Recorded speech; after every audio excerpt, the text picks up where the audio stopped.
Okay, ಈ ಬಗ್ಗೆ ಮಾತನಾಡಲಿಕ್ಕೆ BJP MLC Ravikumar ಅವರಿದ್ದಾರೆ. ಸರ್ ನಮಸ್ತೆ. ನಮಸ್ತೆ ಸರ್, ನಾನು ಆ ಪಾರ್ಟ್ಗೆ ಮುಖ್ಯಮಂತ್ರಿಗಳ ವರ್ಷನ್ಗೆ ಬರ್ತೀನಿ. ಬಟ್ ಬಿಫೋರ್ ದಟ್, ನೀವು ಒಂದು ಸಮಾವೇಶ ನಡೀತಾ ಇರುವಂತಹ ಹೊತ್ತಿನಲ್ಲಿ ಒಂದು ಪಕ್ಷದ ಕಾರ್ಯಕರ್ತರಲ್ಲಿ ಹೋಗಿ ಕಪ್ಪು ಪಟ್ಟಿಯನ್ನು ಪ್ರದರ್ಶನ ಮಾಡೋದು, ನಾಳೆ ನಿಮ್ಮದು ಸಮಾವೇಶ ಆಗ್ತಾ ಇರೋ ಹೊತ್ತಿನಲ್ಲಿ ಅದೇ ರೀತಿ ಆದರೆ ಅದನ್ನ ಒಪ್ತೀರಾ? ಅಲ್ಲ, ಒಪ್ಪೋದಿಲ್ಲ, ನಾನು ಒಪ್ಕೊಳ್ತೇನೆ. ಆದ್ರೆ ಪ್ರಜಾಪ್ರಭುತ್ವದಲ್ಲಿ ಒಂದು ಸ್ವಾತಂತ್ರ್ಯ ಇದೆ. ಅದು ಪ್ರತಿಭಟನಾ ಸ್ವಾತಂತ್ರ್ಯ ಇರಬಹುದು, ವಾಕ್ ಸ್ವಾತಂತ್ರ್ಯ ಇರಬಹುದು, ಅಭಿವ್ಯಕ್ತಿ ಸ್ವಾತಂತ್ರ್ಯ ಇರಬಹುದು, ಸ್ವಾತಂತ್ರ್ಯ ಇದೆ. ರೈಟ್, ಅದನ್ನ ನಾನು ಹೇಳ್ತೀನಿ, ಅದನ್ನ ನಾನು ಇಲ್ಲ ಅಂತ ಅನ್ನಲ್ಲ. ಬಟ್ ಸಮಯ, ಸಂದರ್ಭ, ಸ್ಥಳ ಅದು ಸರಿನಾ ಅನ್ನೋದು ನನ್ನ ಪ್ರಶ್ನೆ ಆಗಿತ್ತು ಸರ್.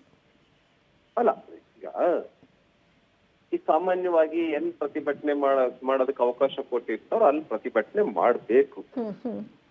ಹಾಗಂತ ಹೇಳಿ ಪ್ರತಿಭಟನೆ ಮಾಡಕ್ ಬಂದ್ರು ಇವ್ರು ಹೆಂಗ್ ಬಿಟ್ರಿ ಇಲ್ಲಿ ಅಂತೇಳಿ ಅವ್ರಿಗೆ ಒದೆಯಕ್ ಹೋಗೋದಾ? ಅಲ್ಲ, ನಾನು ಹೇಳಿದ್ದು ಆ ವರ್ಷನಿಗೆ ಬರ್ತೀನಿ. ಯಾಕಂದರೆ ಈ ಹಿಂದೆ ಲೋಕಸಭಾ ಎಲೆಕ್ಷನ್ ಟೈಮ್ನಲ್ಲಿ ಮೋದಿಯವರು ಬಂದಾಗ ಒಂದು ಚೆಂಬನ್ನು ಇಟ್ಕೊಂಡು ರಸ್ತೆಗೆ ಅಡ್ಲಾಗ್ಲಿ ಹೋಗೋದಕ್ಕೆ ಪ್ರಯತ್ನ ನಡೆಸಿದಾಗ ಅದನ್ನು ನಾವು ಅಪೋಸ್ ಮಾಡಿದ್ವಿ. ಈ ರೀತಿ ಮಾಡಬಾರ್ದು, ಅವರ ಸ್ಥಾನಕ್ಕೆ ಮತ್ತು ಆ ಸೆಕ್ಯೂರಿಟಿ ಏನಿರುತ್ತೆ ಅದಕ್ಕೆ ನಾವು ಕೊಡಬೇಕಾದಂಥ ಗೌರವ ಕೊಡಬೇಕು ಅಂತ. ಸೇಮ್ ಮುಖ್ಯಮಂತ್ರಿಗಳ ವಿಷಯದಲ್ಲೂ ಕೂಡ ಬಿಜೆಪಿಯವ್ರು ನಡ್ಕೊಂಡಿದ್ದು ಸರಿ. ನಾನು ಆ ಪಾರ್ಟ್ ವಿಷಯವಾಗಿ ಮಾತಾಡ್ಬಿಟ್ಟು ಮುಂದಕ್ಕೆ ಹೋಗ್ತೀನಿ ಸರ್. ನಾನು ಅಲ್ಲ, ಓಕೆ, ನಾನು ಅದನ್ನ ಒಪ್ಕೊಳ್ತೇನೆ. ಆ ರೀತಿಯ ಪ್ರತಿಭಟನೆ ಮಾಡಬಾರ್ದಾಗಿತ್ತು ಅನ್ನುವಂಥದ್ದನ್ನ ನಾನು ಒಪ್ಕೊಳ್ತೇನೆ. Right, okay. ಆದ್ರೆ ಮುಖ್ಯಮಂತ್ರಿಗಳು ಒಬ್ಬ ಅಧಿಕಾರಿಗೆ ಒಡೆಯಕ್ ಹೋಗದ, ಅಧಿಕಾರಿಗೆ ಅವಮಾನ ಮಾಡದ? ನಿಜ, ಸಾರ್ವಜನಿಕ ಸ್ಥಳದಲ್ಲಿ ಇದಲ್ಲ. ಇದು ಮೊದಲನೇ ಬಾರಿ ಅಲ್ಲ ಇದು. ಈಗ ಉದಾಹರಣೆಗೆ ವರುಣಾದಲ್ಲಿನೇ ಒಬ್ಬ ಮಹಿಳೆಗೆ ಏನೋ ಒಂದು ಸೀಟ್ ಕೊಡ್ತಕ್ಕಂತ ವಿಷಯದಲ್ಲಿ ಒಬ್ಬ ಮಹಿಳೆಗೆ ಹೆಂಗ್ ಅವಮಾನ ಮಾಡಿದ್ರು ಅನ್ನುವಂಥದ್ದು ನಿಮ್ಗೆ ಗೊತ್ತಿದೆ.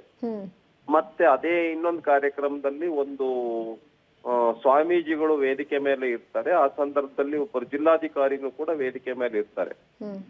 ಜಿಲ್ಲಾಧಿಕಾರಿಗಳಿಗೆ ನೀನ್ ಯಾಕೆ ಇಲ್ಲಿ ಬಂದೆ, ಯಾರು ಕರೆದಿದ್ರು ನಿನ್ಗೆ ಇಲ್ಲಿ ಅಂತ ಹೇಳಿ ಒಂದು ಪ್ರೋಟೋಕಾಲ್ ದೃಷ್ಟಿಯಿಂದ ಜಿಲ್ಲಾಧಿಕಾರಿ ಬಂದಿದ್ರು. ಮುಖ್ಯಮಂತ್ರಿ ಅಲ್ಲಿ ಬಂದಿದ್ದಾರೆ ಅಂದ್ರೆ ಜಿಲ್ಲಾಧಿಕಾರಿ ಬರ್ತಾರೆ, ಪ್ರೋಟೋಕಾಲ್ ಅದು.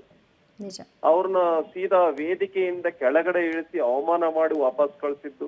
ಈಗ SP ಅವರಿಗೆ ಅವಮಾನ ಮಾಡಿ ಹೊಡೆಯಕ್ ಹೋಗಿದ್ದು. ಇದು ಒಬ್ಬ ಸೀನಿಯರ್, ನಮ್ ರಾಜ್ಯದ ಸಿದ್ದರಾಮಯ್ಯ ಅವರು 2ನೇ ಬಾರಿ ಮುಖ್ಯಮಂತ್ರಿ, ಸುಮಾರು ಒಂದು 35-40 ವರ್ಷದಿಂದ ರಾಜಕಾರಣದಲ್ಲಿದ್ದಾರೆ.